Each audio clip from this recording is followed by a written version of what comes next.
Alright, it is 9:12 a.m. and January the 19th. I was interested in shorting BBIG. I just tried actually, but it's not shortable. It looks a bit like a head and shoulders, but because this thing is so volatile, my idea on cutting this would have been if it were to have gone to the 540s and broken past it and maybe covering the 550s, which would be massive, 10%, but I would only be short 10 shares, which is a $50 position. If it gets to the 550s and I cover there, that would just be $5 lost. So that was totally an idea I had. Still have a code. My voice isn't perfect, but this one was just interesting. I don't really look at listed stocks too much, but this one was alerted, and I do see something where, it has like a nice run up like a lot of OTCs do. It's above EMA 4, has like a big exponential wick, and then it eventually starts to fade off. Although this thing can very well continue towards the upside. Maybe you'll have one last explosion before it actually downtrends. But it looks like a setup was there. At least something that made sense, in terms of having a plan before it actually, does it. But it's not shortable on interactive brokers.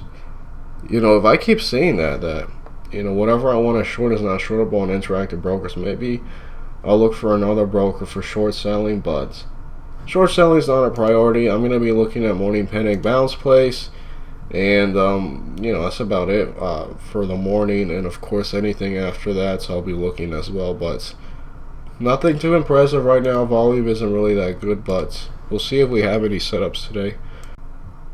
Okay, it is 9:54, and this is my third take because my voice sucks, because I'm still sick, and I'm gonna just try to calmly go through this. But this was a morning panic bounce play, gap down with NLST, and I've said this before, but morning panic bounce plays with a gap down, they're the most profitable right now. They seem to have like the most momentum, the most volatility towards the upside. You can see it bottomed around this 425 level. They got to the 5, so what is that, like a 20% move? Excuse me. I'm gonna go over how I thought I traded this, and then I'm gonna go over how it actually worked out. So 933.56, you can see almost 934 right here. I was in at 466 because I thought the bottom was in. I thought the level 2 reversal was happening, and it did a little. 934, it got to 483. $10 risk level because it's a higher priced OTCs and they don't tend to work perfectly. In this case, it worked well. It's just that unlike most morning panic bounce plays with a gap down, this one took a lot longer before it ultimately turned around. And again, I was in right here. Not a bad time. This one was just clearly one that had more room towards the downside, and what I did was super sketchy. So 935 right here. I try to get in I like the 450s, but damn, you guys are just gonna have to sit through this. I'm sorry, I just really want to go over this, and I think you guys can learn from this, especially me when I'm going to rewatch this. But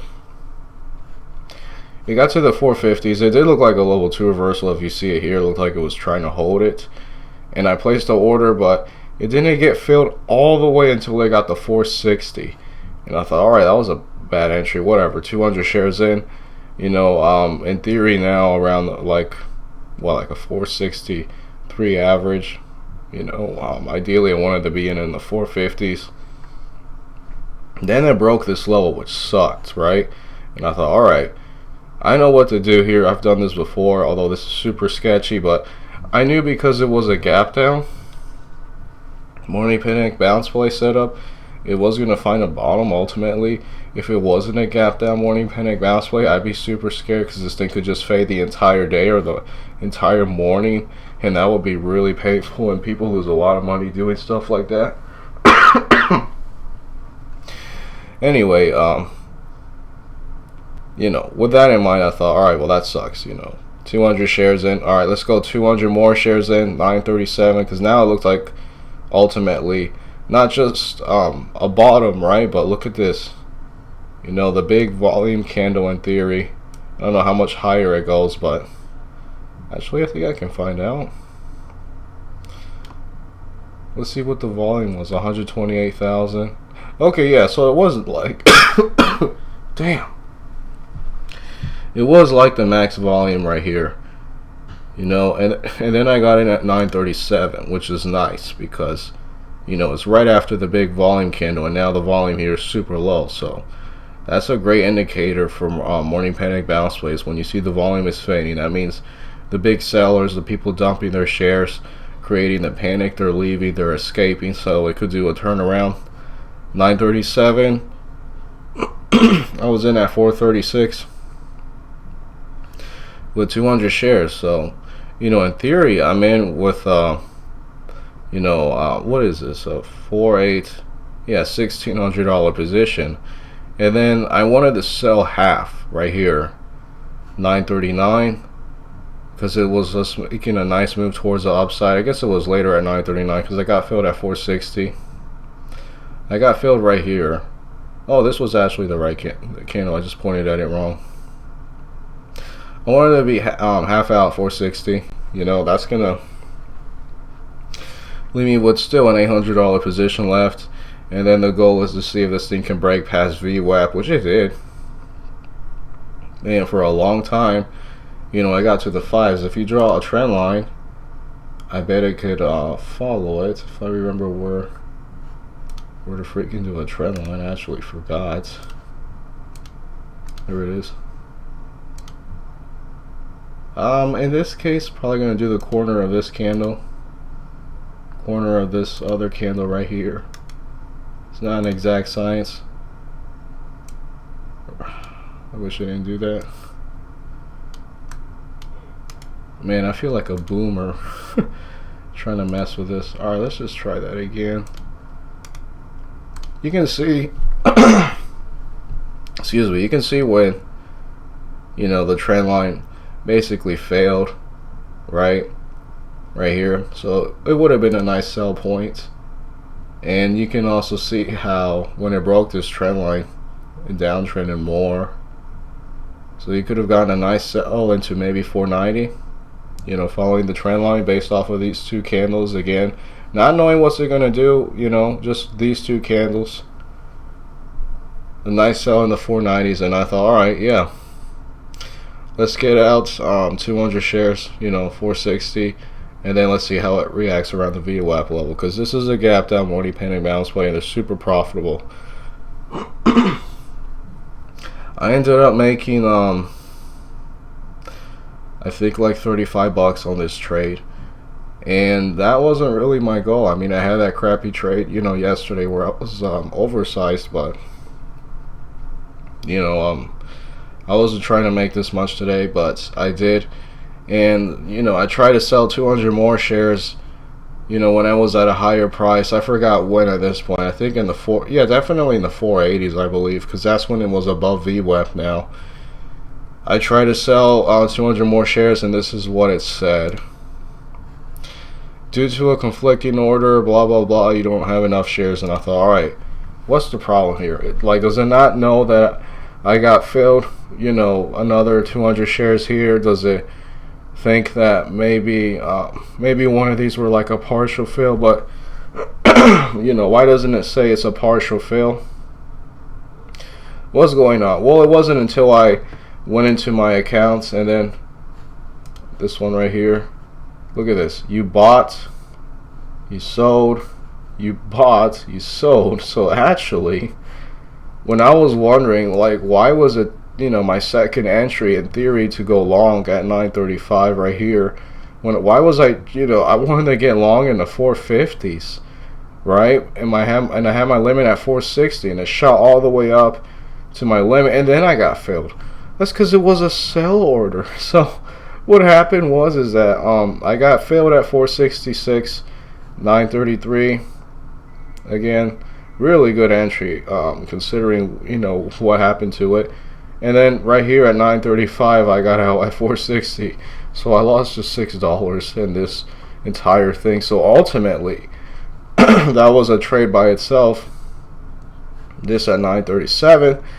ended up being when I actually went long 200 shares, an $800 position at 436. And I sold. If I knew that was the case, I would have sold only 100 at 460, and I would have saved 100 to see what it would do after VWAP, and that would have been super profitable, but that's fine. I ended up making like 35 bucks, I think, off of this trade right here. I was also looking at EPAZ, but it just looked crappy. It did, in theory, turn around, but there was like a lot of big sellers at the ask, and I didn't like it. It looked choppy. I guess it did something right, but not as nice. I was also looking at JPX. This one had, I think maybe this is the one that had the large sellers at the ask, and then they just wiped them out and they brought it up. This one was nice. It went from 26 to like 27.5, but I don't know why, but we're seeing a lot of OTCs like with just no volume looking this ugly. But and I think maybe I didn't just trade EPAZ because it looked ugly, because this one looks a lot cleaner. Yeah, I'll make an update. As for BBIG, it's in the 522s. I'm glad I wasn't able to get short, honestly, because I completely forgot about the market open volatility, which is dumb. But would I still be in the position? Maybe not. Probably would have considered covering, I think, or especially when it did this move and it goes all the way to the top. Dude, my voice is just gonna have to suffer. I'm gonna get through this. I might have considered covering after I had this crazy spike and I forgot about the market open volatility, but it's uptrending. I mean, it could still fail, but there's a lot of people interested in shorting this, so I would be super cautious with it, especially because it's a listed stock and I'm not as experienced with listed stocks compared to OTCs. That's all I have for right now, and I'll make an update. I've made it through. My voice ain't happy, but I'm happy. Alright, it is 10:24. I'm trying to organize this to maybe prevent something like this from happening in the future, where I don't realize that I accidentally sold instead of bought, or bought instead of sold. Again, the issue with NLST was that I probably had it at a sell here when I placed the order and I got failed, and I had that sell ready to cut losses, and the problem is that because of how volatile this thing was, it quickly broke the level. I knew it wasn't going to be able to get failed, so I left it there at sell, so that when I thought I was going to buy more, I accidentally sold, which was fine ultimately for what it was. I wanted to go over this print right here that just happened while I was organizing this. You can't buy OTCs with Robinhood, but this is why you don't buy stocks with a Robinhood type brokerage account. Holy crap. Whoever bought 500 shares, 560, because every share counts, at $6.05, you got destroyed. I'm gonna hope this was like some kind of glitch, some kind of late print or something crazy like that, but normally when you see like a tick that just throws off the entire chart, it was just a glitch. But this actually shows in the tape somebody bought 560 shares at $6, and now it went back to this level. So that person immediately lost $560 if they were to sell right now. Oh buddy, that is crazy. If not with a dumb broker, this is why you don't buy stuff with a market order. Wow, that is crazy. Alright, 10:45, and I want to make an update. If it went the way I thought it did, that I bought 100 here, and then I got maybe 100 more in the 450s, because at that point it was a buy order, and I would have been executed down there. And then 200 more shares at this 436 level, and then I sold, 200 shares at 460. And then I sold my other 200 shares in the 480, so maybe an average at like 473 or something like that. I would have made like $98, and that would have been a pretty nice, profitable day. But, because I accidentally sold, right, at that point I would have again, it just what happened was that I sold everything in the 460s because I thought I had 200 more shares, but I didn't. So now I have this thing right here, trade description. Now it's going to tell me buy, sell, buy, sell. So it's going to tell me, you know, oh, okay, I accidentally sold that. So then, you know, at that point, I would be in 200 shares here, and then I wouldn't sell 200 shares at 460. I would have sold half, 100, and then I would have sold the other 200 in the 480, not the other 200, the other 100 in the 480s. And that would have been the trade right then and there. And then I would be saying, well, if I had the trend line, something that I've been mentioning a few times, I probably would have held better and maybe sold in the 490s or maybe 5, because, you know, it did hit the wall of 5. It struggled to stay above it and it broke under. But yeah, that would have been the idea.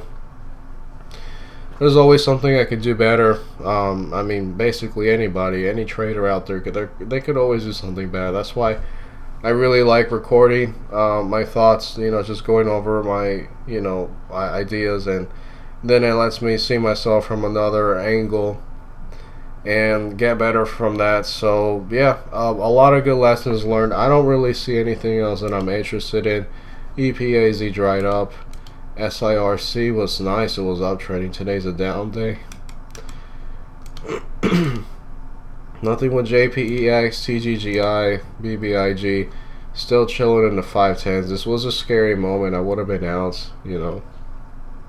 Again, not good with listed stocks, but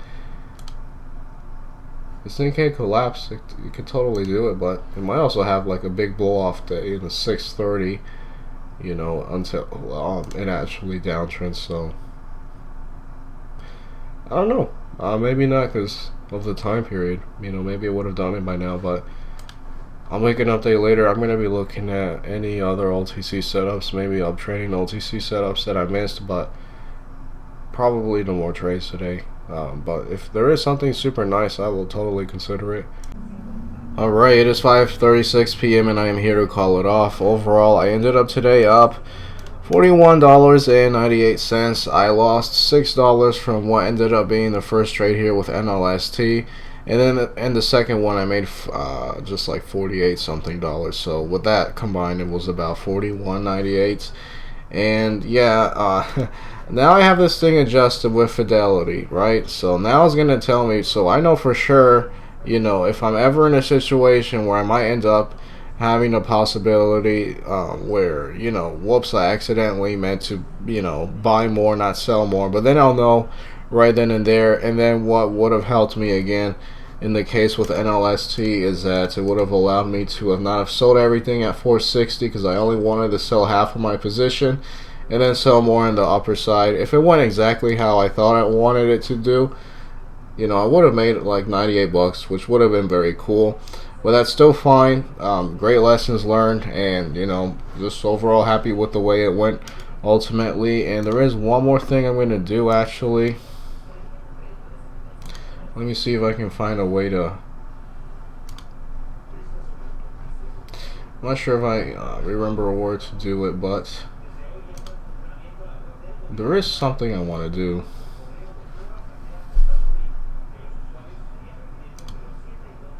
There it is.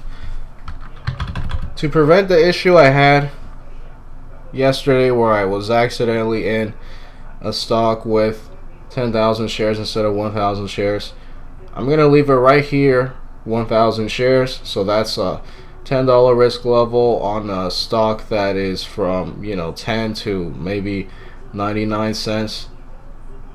Right there, 1,000 shares.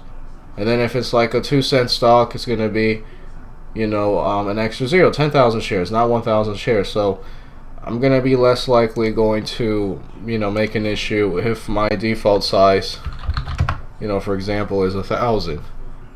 I probably won't do 100, but excuse me, I can definitely do 1,000. That's really about it. I do wish I was a bit more aggressive. Not really with NLST, but there were some nice ones like ILUS kind of broke this level right here, and it started the uptrend throughout the day, putting up higher lows. Although the range isn't that nice, I mean, it was only up 12%. This one was an interesting one too, in that, you know, this thing was just downtrending, but then it had like a crazy shoot towards the top, and then it came back right at the original level. And then that was a really good entry point at 10, and then it went to 1090. Not the best range, but it was clean. And then when it broke this one officially, right, it broke over this high right here, and it kind of danced around it, putting up a higher low here, a slight higher low. That was a really nice move from 11 to 12.6. So I felt like if I could have been more aggressive, I could have been more profitable today, and I would have made more, but that's totally fine. I'm going to just call it off. I do need to get more aggressive in some things because, there are definitely days when there are just no setups, nothing looks really nice. And then we have a day like this where we had a nice, few examples of trades that I could have taken. So I definitely want to get better at that. Didn't expect to make this much today. I could have made more, but I'm very thankful for it, and I just have to keep going forward. I have a lot of things I need to keep getting better at.